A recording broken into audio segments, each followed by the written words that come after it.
Hoje eu quero falar sobre esse tema, sobre fé e batismo.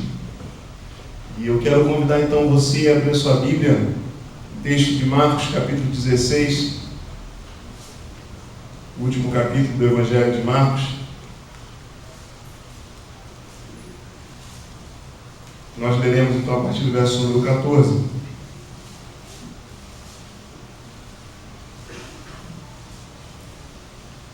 Eu quero então aproveitar esse tempo para falar um pouco mais a respeito desse cerimonial que é tão importante na vida da igreja, tão significativo na vida da igreja.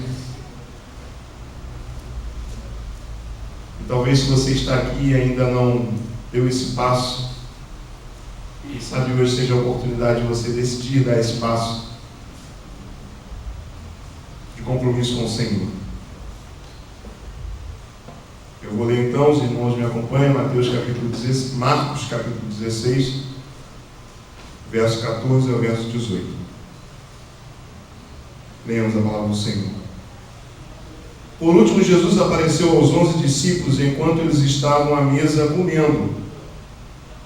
Ele os repreendeu por não terem fé e por teimarem em não acreditar no que haviam contado os que os tinham visto ressuscitado.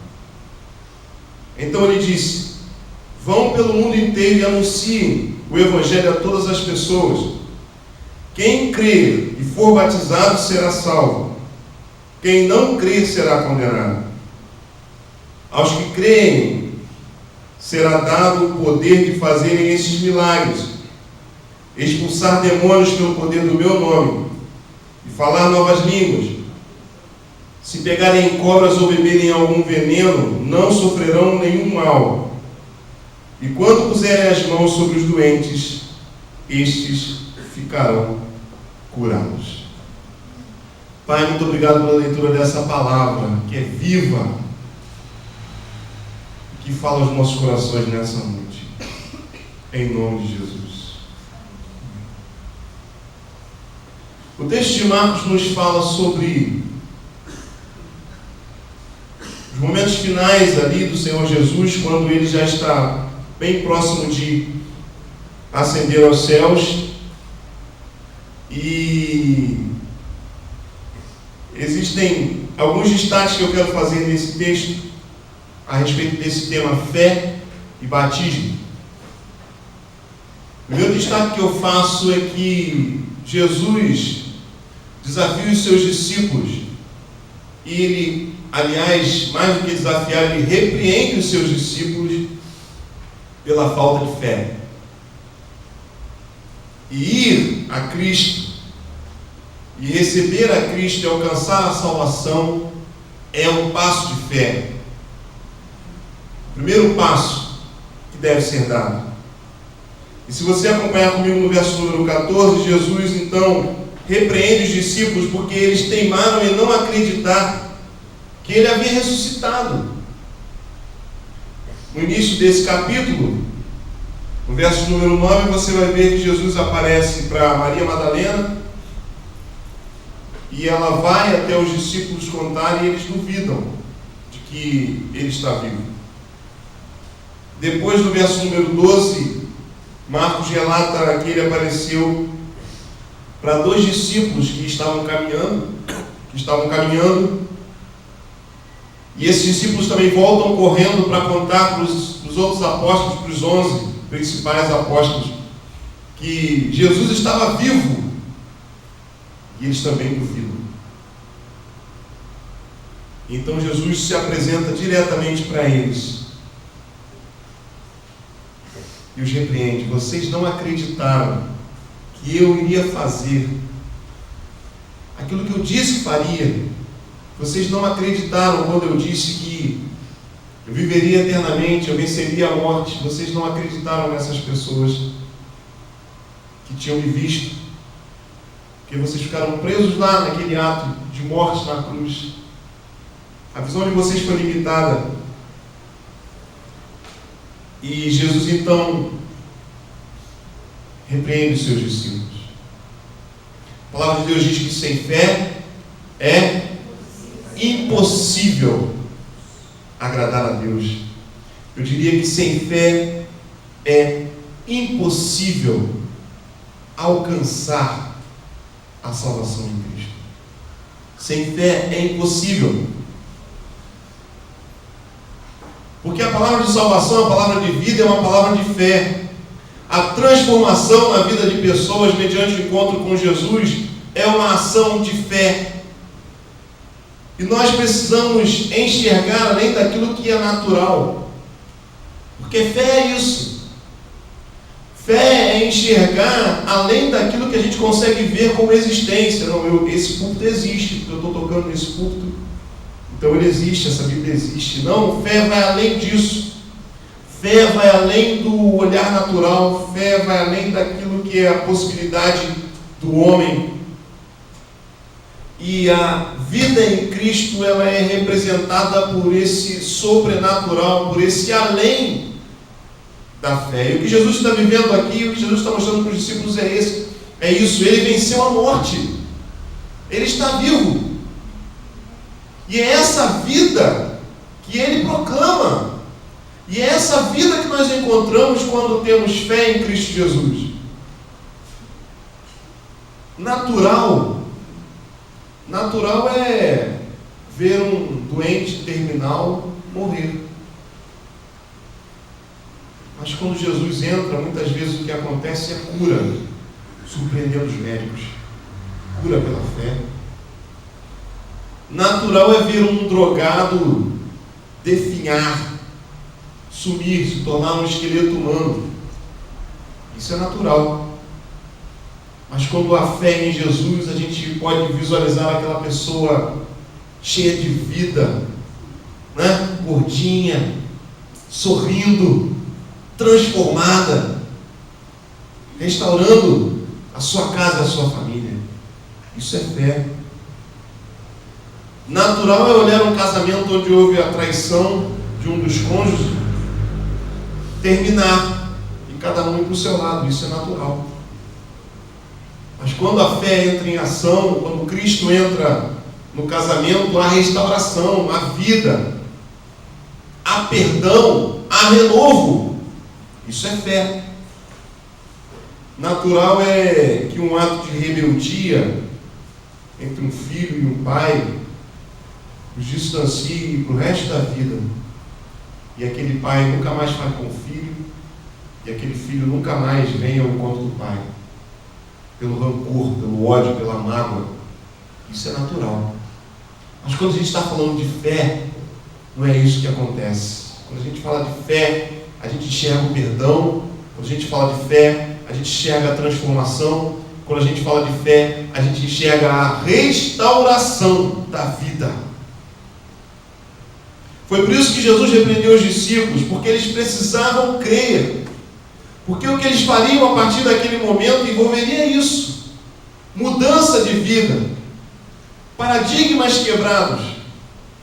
Visões terrenas sendo transformadas por visões espirituais. Então Jesus está advertindo aqueles discípulos, e eu quero perguntar isso para você. Você é uma pessoa de fé? Você acredita em milagres pela fé? Pela fé. Nós temos visto muitos milagres. E hoje aqui, vimos 3 batismos. Precisamos declarar que são milagres nas mãos do Senhor. Mas o texto continua. E então Jesus, agora sim, após repreender, desafia os seus discípulos a um testemunho de fé. No verso número 15, ele diz: vão pelo mundo inteiro e anunciem o Evangelho a todas as pessoas. Quem crer e for batizado será salvo, mas quem não crer será condenado. A ordem de Jesus é para testemunhar, a ordem de Jesus é para anunciar, a ordem de Jesus é para que essa vida, essa ressurreição, essa salvação que Ele trouxe seja pregada por todo mundo. Anunciem esse Evangelho a todas as pessoas. Ninguém pode ficar de fora disso. Ninguém pode deixar de saber disso. Todos precisam ouvir dessa mensagem. Todos precisam ser alcançados por essa palavra. E aí a gente vê que o batismo, ele é a celebração desse encontro. O texto diz: quem crer e for batizado será salvo. Mas o texto também diz: quem não crer será condenado. Observe que não tem quem não crer e não for batizado será condenado. Você percebe isso? Porque na verdade o batismo não é a condição de salvação. A condição de salvação é a fé. A condição de salvação é olhar para Cristo e compreender que o sacrifício de Cristo foi por mim e crer que a sua morte na cruz é a minha morte, por isso eu posso ter vida por Ele. O batismo é a celebração dessa decisão. Por isso ele diz: quem crê e for batizado, ou seja, quem crê e testemunhar disso publicamente, esse é salvo. Mas aquele que não crê já está condenado pela sua condição de não crer. Porque batismo sem fé é banho. E a água estava bem fria ali, né? Apesar do calor, mas não tem nada de confortável em tomar um banho, um mergulho e voltar, banho por banho. Batismo sem fé não tem valor. Pecado não fica naquela água ali. Até se ficasse, eu não ficaria ali. É simbólico. Mas é o símbolo, sim, de uma decisão de fé. É o símbolo de uma atitude de fé, de crer em Cristo. E aí ele diz: olha, quem não crer já está condenado. Essas pessoas são imperfeitas, como eu. Eles vão continuar errando, como eu continuo errando. Mas acontece que, pela ação do Espírito Santo, uma decisão de fé foi tomada, e a partir dessa decisão, a vida muda, a caminhada muda. Isso foi evidenciado pela profissão de fé deles, quando eles disseram, né, agora as nossas decisões, a gente pensa um pouco mais. Ou seja, a presença do Espírito Santo de Deus em nós nos orienta, e a gente começa a avaliar melhor as coisas à nossa volta, as nossas decisões de maneira espiritual, não de maneira natural. O nosso olhar para a realidade das coisas é diferente, e isso é a presença de Deus quem faz. E é por isso que Jesus está dizendo para os seus discípulos: olha, vocês precisam anunciar esse evangelho para que as pessoas possam dar esse passo de fé, para que as pessoas possam compreender que existe uma esperança de uma nova vida, para que as pessoas possam ir ao batismo, testemunhar disso, porque aqueles que não crerem já estão condenados. Você entende a responsabilidade que Jesus está colocando na mão dos discípulos, na minha mão, na sua mão, se você já deu o primeiro passo, que foi o passo de fé? Esse passo de fé não é único, não pode ser só para a gente.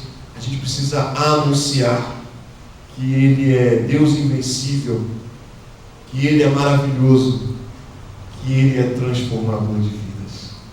Nós precisamos anunciar isso. Então Jesus diz aos seus discípulos: olha, vocês precisam ir, ide por todo o mundo, pregai o evangelho a toda criatura, vão pelo mundo inteiro e anunciem a todas as pessoas que eu estou vivo, eu vivo eternamente.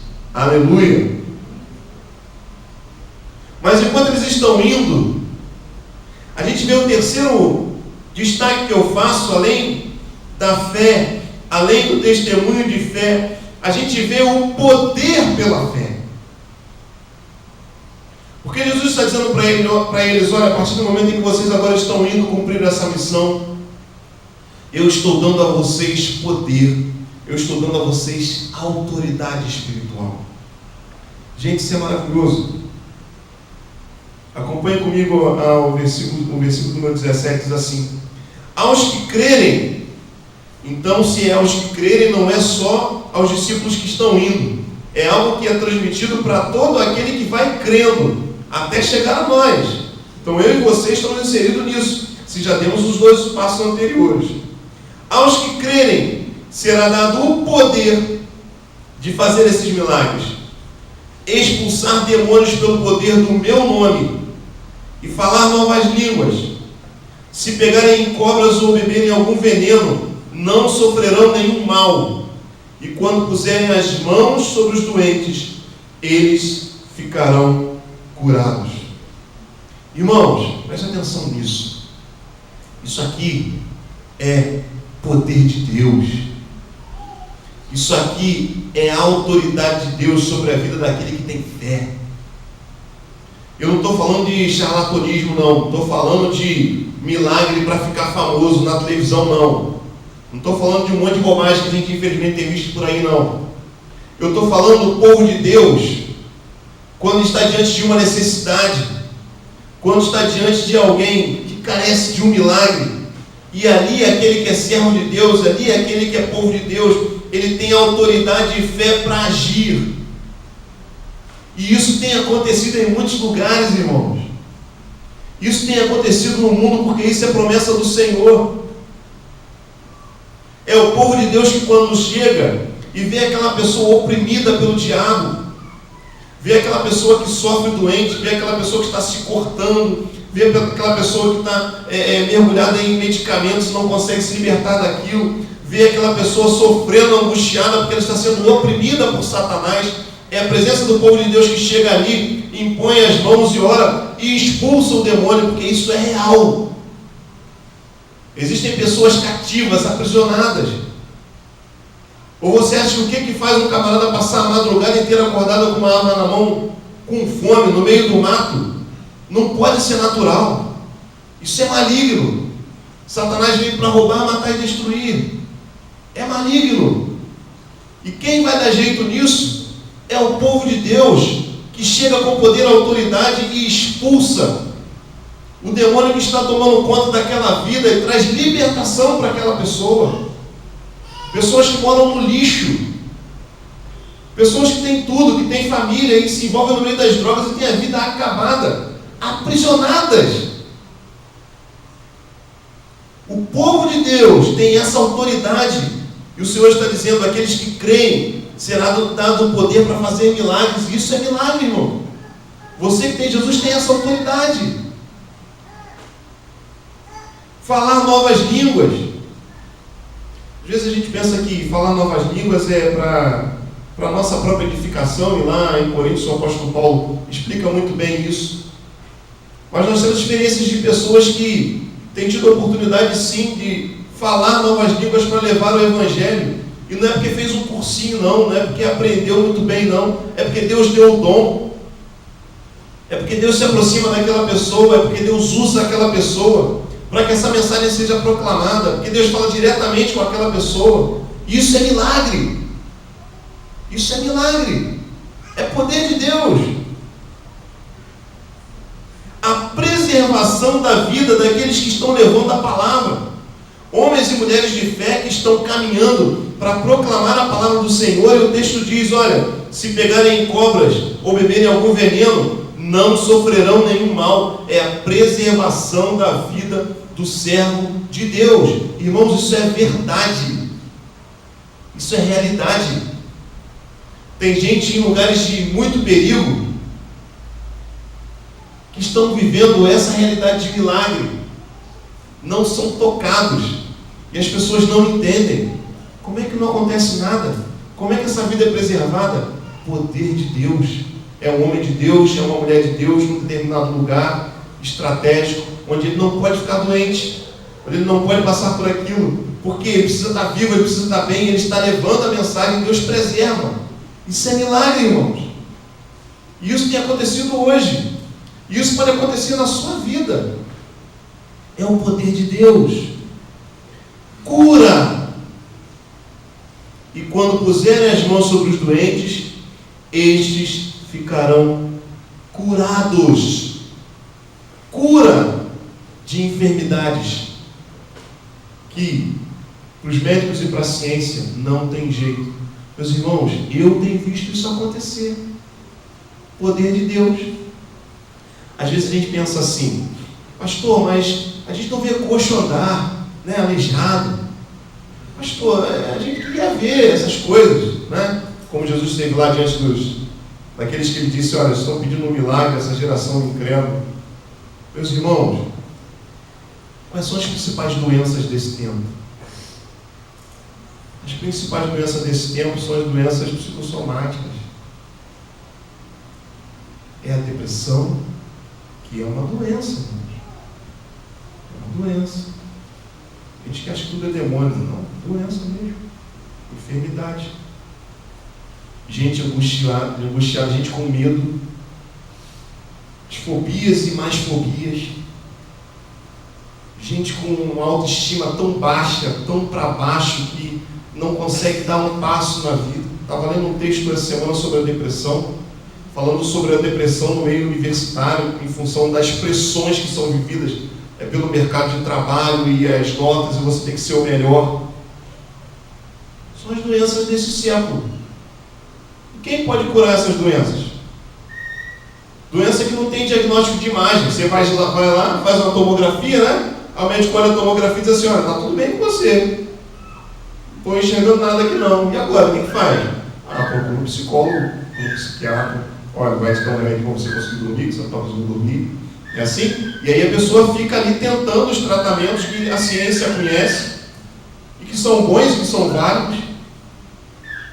Mas a gente sabe que quando essa pessoa tem um encontro com o Senhor Jesus, ela encontra sentido de vida. E quando ela encontra sentido de vida, ela encontra cura.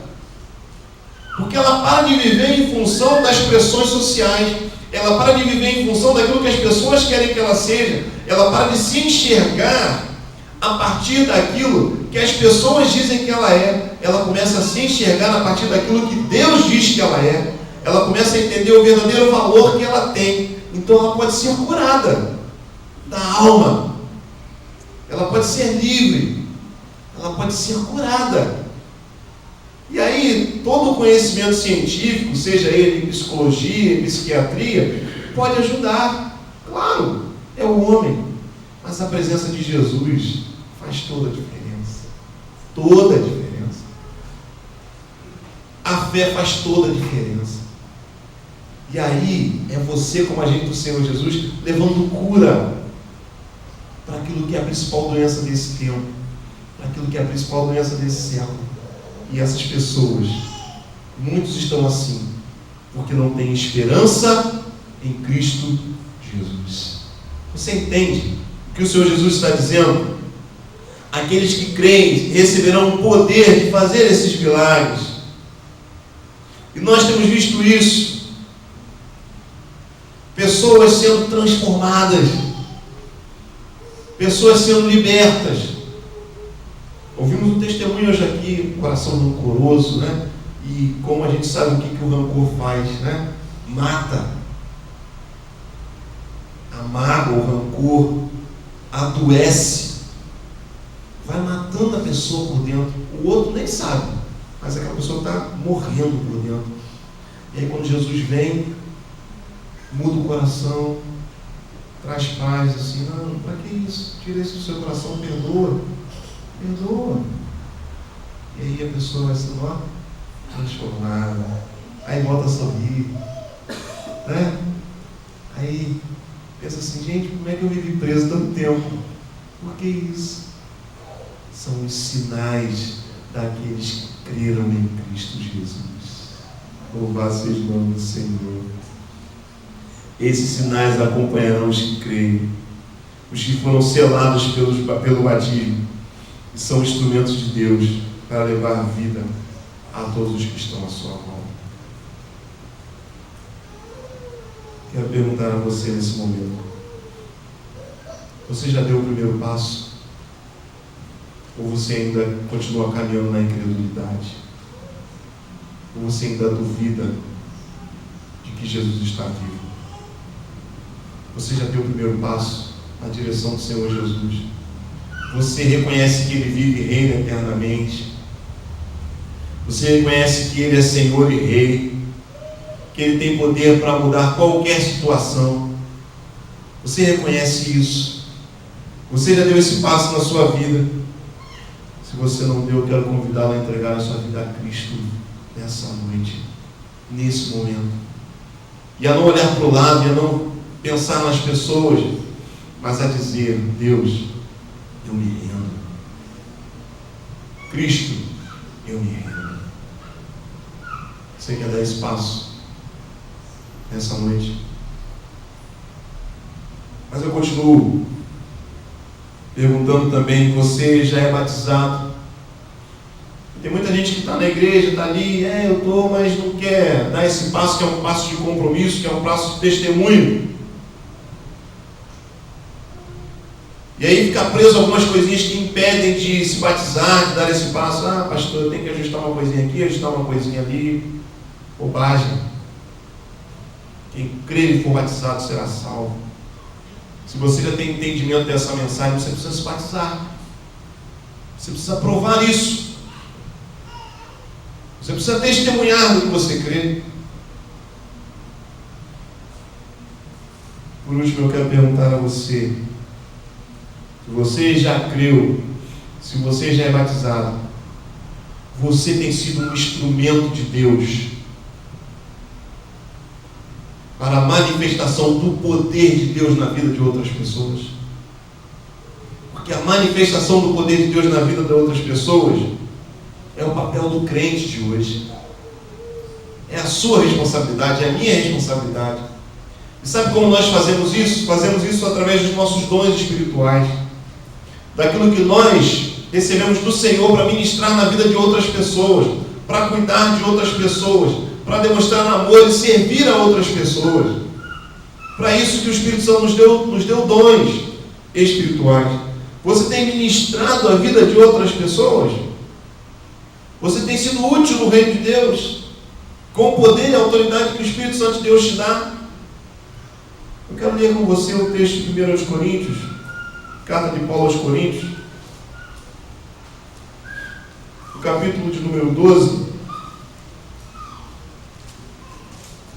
os versos números 4 a 11, quando Paulo está falando a respeito dos dons, ele diz assim: existem tipos diferentes de dons espirituais, mas é um só, e é o mesmo Espírito quem dá esses dons. Existem maneiras diferentes de servir, mas o Senhor que servimos é o mesmo. Há diferentes habilidades para realizar o trabalho, mas é o mesmo Deus quem dá a cada um uma habilidade para fazê-lo. Para o bem de todos, Deus dá a cada um alguma prova da presença do Espírito Santo.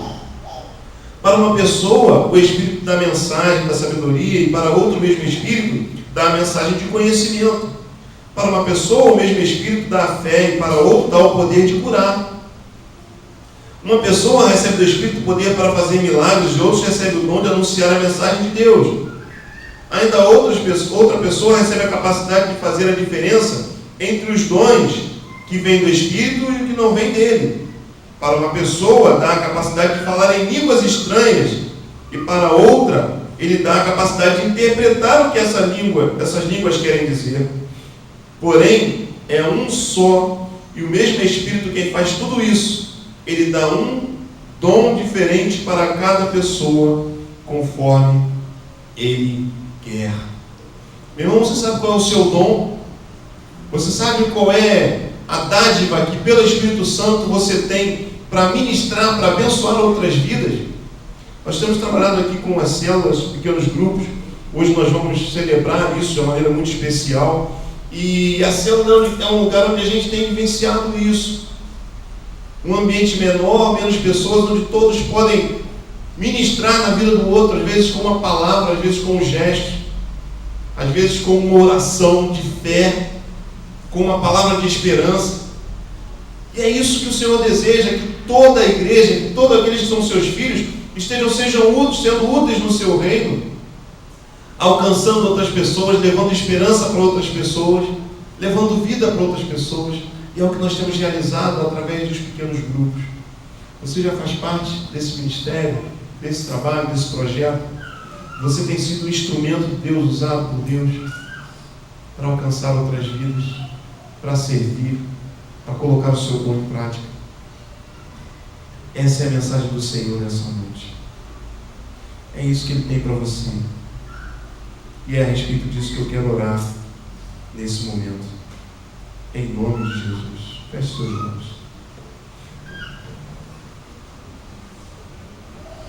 Pai,